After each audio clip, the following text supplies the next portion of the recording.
আসসালামু আলাইকুম আমার ফেসবুক প্রিয় বন্ধুরা এবং ভাইয়েরা, দেশে বিদেশে যারা আছেন সবাইকে জানাচ্ছি শুভকামনা। আশা করি আপনারা ভালো আছেন। আমি আলহামদুলিল্লাহ ভালো আছি। আপনাদের জন্য নিয়ে আসলাম সুন্দর একটা ট্যুরিস্ট স্পট। আমাদের এটা হচ্ছে পুরান ঢাকা হাসান মঞ্জিল জাদুঘর। ওইখানে অনেক পুরনো রাজার আমলের জিনিসপত্র বা বিল্ডিংটাও অনেক ব্রিটিশ আমলের তৈরি।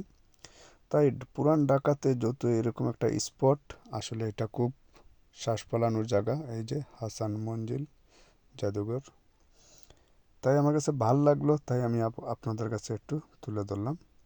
আমার কাছে এটা অনেক মানুষ আসে। আর বুঝতে পারতেছেন তো, পুরান ঢাকা একটু খোলামেলা জায়গা হলে মানুষের কতটুকু শাস্তি অস্থির, মানে শ্বাস ফেলে একটা জায়গা চলে আসে, শান্তিময় একটা জায়গা চলে আসে।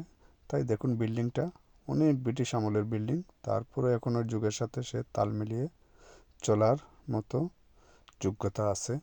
তাই আপনাদের সামনে একটু তুলে ধরলাম, কিরম হয় আপনারা একটু